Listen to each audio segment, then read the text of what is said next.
And we wanted to look at redefining revenue collection mechanisms and the tax policy framework in Uganda.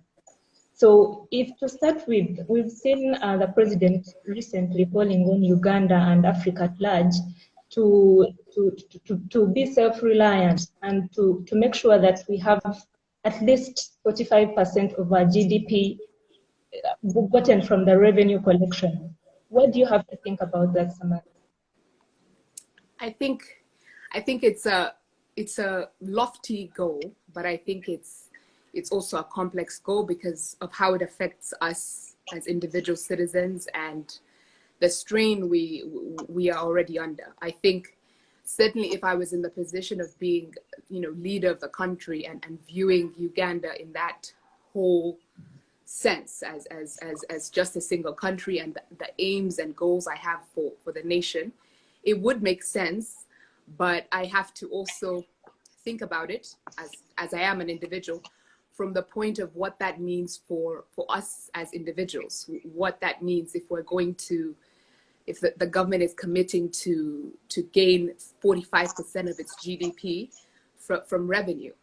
And the gap I'm missing and I think I'm not hearing is that revenue being generated from economic growth.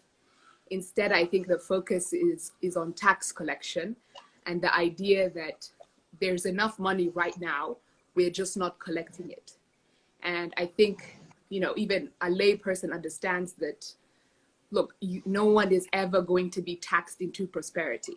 That's not the right attitude to take. And we are already a significantly taxed population. Uganda's at around 37 to 40 million, and revenues collected from, I'll say, maximum 1 to 2 million of its citizens. So those normal salaried employees are already being taxed at an extraordinary amount. If you take our let's say pay as you earn, so where you have your salary is paid to you and it's deducted at source. So your employer just pays you, your net salary with income tax already taken off. The salary bands for that are something that doesn't make sense when taken together with the cost of living. So the salary bands start at, I think it's 200,000 per month. Think about who can really live on that. Then at around 410,000, around $100, $115, you begin to be taxed at 30%. In the UK, people who earn £50,000 or more, or £145,000 are taxed at 30%. But you can imagine we're in a situation now where if you earn more than 410,000, just $100 to $115, the government is taxing at source 30% and taking 30% of your salary. And then separately, you have to contribute NSSF. And then, of course, living in Uganda, you carry on paying all these other indirect taxes. You pay VAT, you pay customs duty, you pay excise duty. If you have a mobile money transaction, you're taxed on your data, you're taxed on every conceivable good and service. So when you add it all together, it's just not sustainable. It's not sustainable. And even those thresholds, because I think we all live in Uganda. If you said you pay someone 410,000 per month, you wouldn't consider that at all, even a median earner. People pay their drivers, how much you can spend 410,000 on. People spend grocery bills every week, that same amount, if not more. But you're seeing someone within that tax bracket is actually capable to pay 30% tax. And then if you're above 10 million, you pay 40% tax. Almost half your salary is gone. 10 million is 2,000 something dollars per month, $33,000 per year, but you're paying 40%, almost 50%, half of your salary directly at source is being deducted. And then on top of that, you pay all these other indirect taxes. And I think it's really a problem because no one has sat down and said, look, does this marry with the cost of living in Kampala? If I have to give my if from my salary, I have to pay that tax, I have to pay, let's say, a driver, I have to pay people in my household, I have to then buy all these goods and services that are also taxed as well.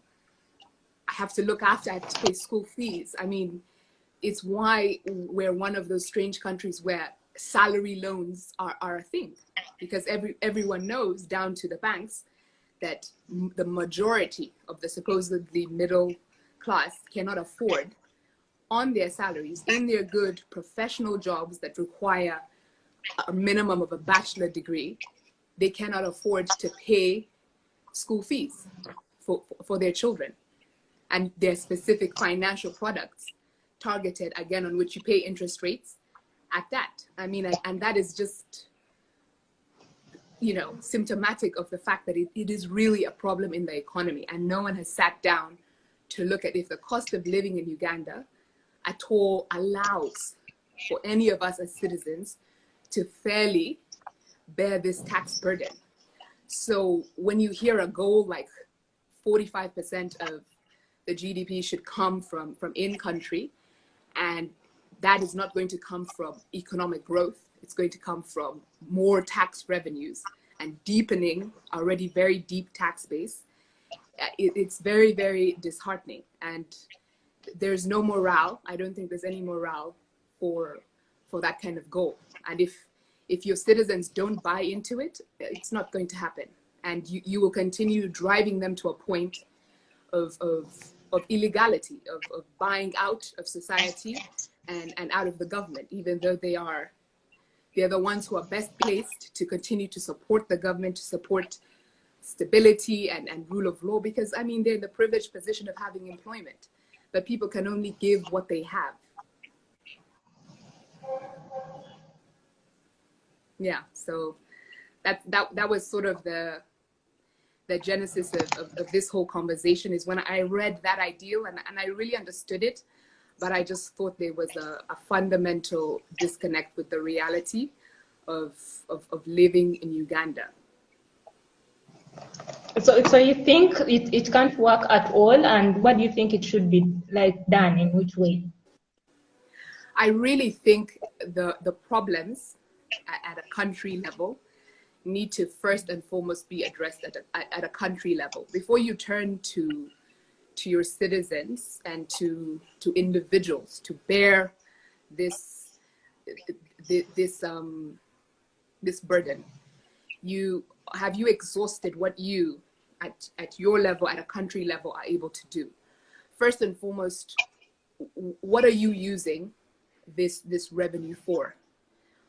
And I think where we struggle is knowing that so much of it, I mean, we've all seen the budget of this year and every year before that, is so much of it, and like most African countries, most developing nations, so much of our budget goes to very, very high debt repayments, you know, more than we spend on healthcare and education. So I can't buy into a model where my taxes are being used to finance debt. And if I follow that down, I say, okay, what was the debt borrowed for in the first place? When they say, oh, the debt was borrowed for infrastructure, for development. And I say, okay, let me see. Of all these loans, you know, these billions of dollars worth of loans, let me see the infrastructure. Let me see what has been done supposedly with, you know, with this public debt that has been borrowed, using my taxes as a sustainability. Okay, and then I see that actually, no, there's no infrastructure to speak of that marries with the levels of debt. Every single institution cites the fact that in reality, infrastructure funds and debt borrowed for infrastructure development is never used. It's not properly accountable. I mean, we're at that point that Kenya reached. You know, I'm sure you saw the trend on Twitter. Stop giving, you know, petitioning the IMF to not give Kenya any more loans, because the citizens said, no, we're fed up with it. You hand out billions of loans. Our taxes are increased to shoulder this burden, And those loans are not used for anything. They're not used for infrastructure. It's just corrupted, someone eats it, and all the rest of this. So why should I bear that burden? And I think really, if you have not addressed the problems at that level, then I don't think it's fair to come to the citizens and say, I need you to meet this burden. I need you to support the country in this goal, when we're not getting the same support back from the government. And until there's that level of accountability, until there's that level of transparency, and we're all active adults and citizens of this country, we have a right to know the terms of our country's loans that literally impact us day to day, that will increase the price of all of our goods and services, that will increase our taxes. We have a right to fully understand that, and to be a part of the decision on whether or not that we agree with continued and increased public borrowing, especially when we don't see the rewards of that. If that money is not being accounted for, and we have 10 loans and none of them have given rise to any infrastructure or development, and it's projects that started, a hospital that was meant to be built but no one built it, but the money was still given and we're still paying debt repayments on it. And by the way, being in this sector and in this industry, I know many projects like that. The Lubowa Hospital, we're still financing that debt. Where's the hospital? But my taxes are going to go to finance that debt, and increase taxes to continue to finance just money that was eaten. Okay, from that point of view, Samantha, the annual revenue report that was released in 2019-2020, it indicated that the domestic tax collection in June 2020 was at 1,109 billion, against the target that we had as Uganda, 1,750 billion. And then we see a shortfall in between there, if you're to see that the figure that we had estimated and maybe what was our target and what we got. And the difference was 641 billion. So if you're to see that, you really understand that it was maybe because people aren't complying to the taxes. Do you think it's because they're not seeing value for money, or maybe they're not educated enough about these taxes? Yeah, I think it's both. I think we have to first examine that target and not just take it as a given. So I think if we investigate why the government thought it was going to be able to collect that amount, I think we'll find there were different reasons. We are still in a pandemic, but on the side of tax morale, I think you're right. I think, look, if citizens, the best way to ensure tax compliance is for society to buy into it. The only way that the government ensures tax compliance is when it's payee, when it's someone income deducted at source. But many people, if given the opportunity to pay or not pay taxes, wouldn't, because taxes play an important role in not only generating revenue for the country, but they influence so much of our decision making. They influence whether or not we make savings, individuals, if we make savings, whether or not we decide to start up a business, whether or not we decide to invest in human capital, whether or not we can supply labor. So if someone who's setting the tax policy is not thinking about all of that in mind, well then, of course, you're kind of in a failed exercise. And actually, when you read different schools of thought on this, because there has been a bit of unfairness of treatment of African countries compared to other developing nations, specifically in Latin America. But there are African countries that borrow, because I accept that governments will continue to borrow.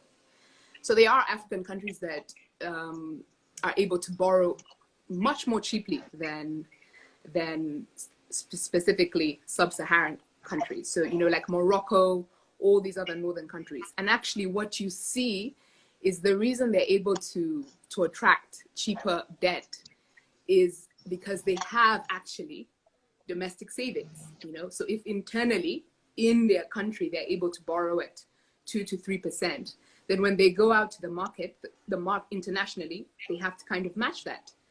But Uganda doesn't even have an opportunity for that because of one simple reason: we don't have enough savings. And if you follow the root of that problem, why don't we have enough savings? Nobody is in a position to make savings. And that is literally a systemic problem. We were taxed too high, first and foremost, and then we have no benefits for making savings. The tax policy doesn't give us any kind of allowance. There's no incentive for you to save. Our personal allowance that isn't taxed is 2 million a year, which is literally negligible. So you know, us as a country, in setting our tax policy, we're shooting ourselves in the foot, because if we enabled our citizens to actually make savings, then our own banks here would be able to offer cheaper debt, and on top of that, to drive down the rate at which we borrow internationally.